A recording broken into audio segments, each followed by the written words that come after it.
এলেন। কারণ ঈমান সবচেয়ে বড়।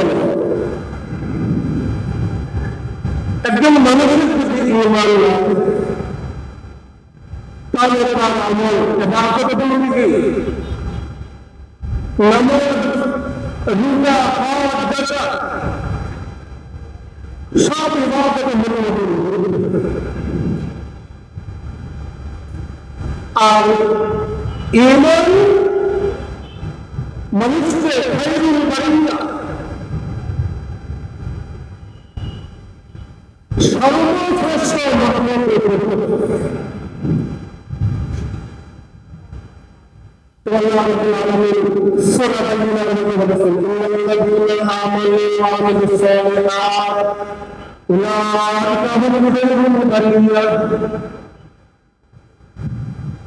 তাহলে ঈমান মানুষকে সর্বশ্রেষ্ঠ মাহমুদের আর কেউ ঈমানের গৌরব থেকে মাহরুম বলে দিতে পারে তাহলে সে সাধারণ মানবীয়তার আর সর্বনিকৃষ্ট মানবের তবে তারপরে আল্লাহ বলেছেন, ইন্নাল্লাযীনা কাফারু من أهل الكتاب والمشركين في نار جهنم خالدين فيها أولئك هم شر البرية। তাহলে ঈমানের গৌরব থাকলে খায়রুল বারিয়াতে পরিণত হবে, আর ঈমান না থাকলে সে শাররুল বারিয়াতে পরিণত হবে। এজন্য দুনিয়াতে সবচেয়ে বড় নিয়ামত হলো নিয়ামত ঈমান। এখন ঈমানের জিনিস, ঈমানের দাবি, এগুলো জানতে হলে যে শিক্ষার আমরা জানি না মনে বাড়ি করা ঈমানের জিনিস, ঈমানের দাবি, এগুলো জানতে হলে এজন্য বলেছেন ঈমানের পরে এলেমের ইসলাম, এলেমের মধ্যে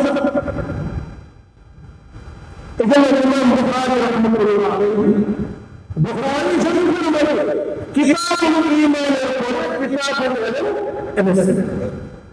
আর কিতাবুল ইলমের শুরুতে আয়াত করেছেন, ইয়ারফাউল্লাহু আল্লাযীনা আমানু ওয়াল্লাযীনা উতুল ইলমা দারাজাত। তোমরা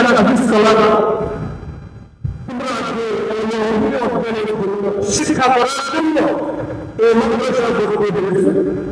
এই ইলম এটা অনেক বড় নিয়ামত। আর এই আয়াতের মধ্যে আল্লাহ বলেছেন, যারা যারা ঈমান এনেছে ওয়াল্লাযীনা উতুল ইলমা, এবং যাদেরকে ইলম দান করা হয়েছে। আজিজ সালামা, এখানে আল্লাহ তাআলা বলেছেন ওয়াল্লাযীনা উতুল ইলমা, যাদেরকে ইলম দেওয়া হয়েছে, ইলম দান করা হয়েছে। ওয়াল্লাযীনা আখাযুল ইলমা, যারা ইলম অর্জন করেছে। তাহলে বোঝা গেল যে ইলম এটা অর্জনের জিনিস না, ইলম এটা দেওয়ার জিনিস।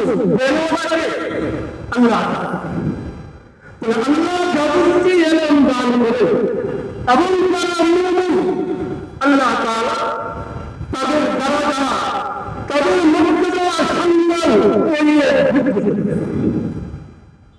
তাহলে বোঝা গেল যে ঈমান এবং মানুষের মর্যাদা, সম্মান দুনিয়ার নিয়ামত, যে নিয়ামত যত বড়, যে সম্পদ যত বেশি দামি হয়, তা অর্জন করার জন্য কুরবানি কষ্ট বেশি হতে পারে। এটা বড় নিয়ামত, অনেক দামি সম্পদ। এই ইলম অর্জনের জন্য অনেক কুরবানি করতে হবে, অনেক কষ্ট, অনেক কুরবানি করতে হবে। আর এলেমের মোটা এলেমের স্বভাব হবে যে তুমি তোমার সময় এলেমের জন্য লক্ষ্য করবে, তাহলে এলেম তার সামান্য অংশ তোমাদের দিবে। এই জন্য ইমাম মালিক রাহমাতুল্লাহ আলাইহি বলেছেন, আল ইলমু লা ইউতিকা বাদাহু হাত্তা তুতিয়াহু